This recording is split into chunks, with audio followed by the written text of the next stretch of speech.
Okay na. Good morning, sir. We are the Group 6 again. And this is the 04 laboratory exercise. And we are here to discuss it. So let's start.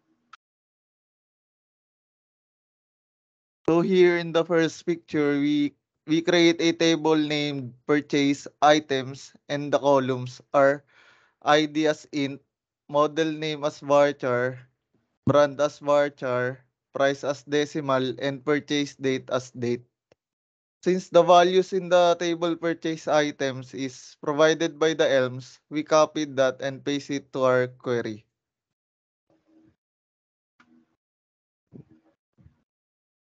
In the second picture, as you can see, it displays all the values that we insert in the table.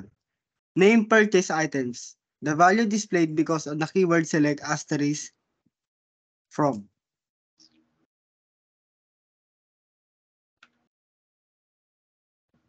So in third picture, we use keyword ano to, coalesce to specify the returning text of null value. We use that to add the value grand total to two column brands, and we use some keyword to add all the price of each brands that value will be part of column's total amount. Also, we use keyword group by roll up to display the value of total amounts. Next, please.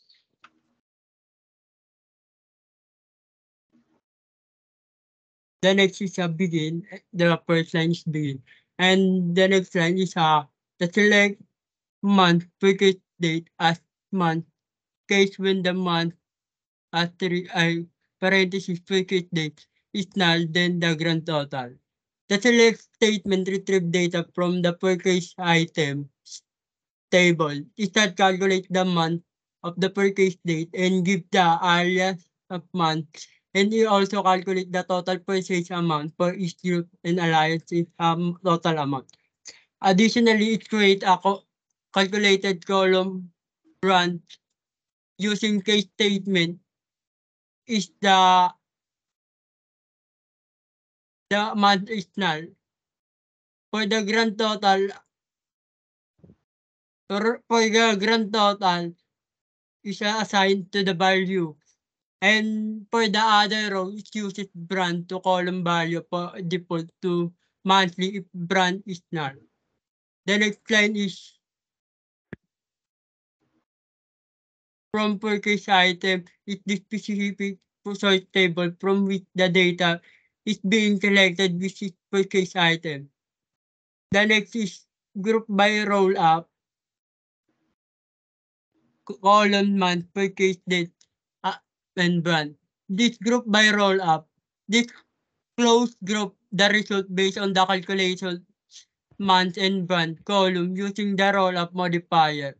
The roll-up modifier generates subtotal and grand total row in the result set. Next. So in the last picture, we use select to month in purchase date to set the column as month. And we use case statement when the purchase date is null.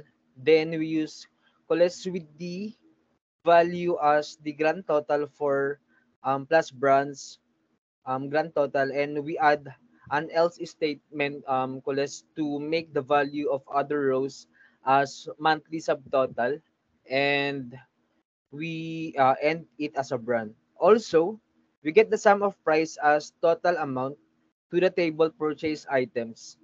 Lastly, we use group by cube to display all possible combinations of the columns. So that would be all, sir, and thank you. Once again, we are the group 6.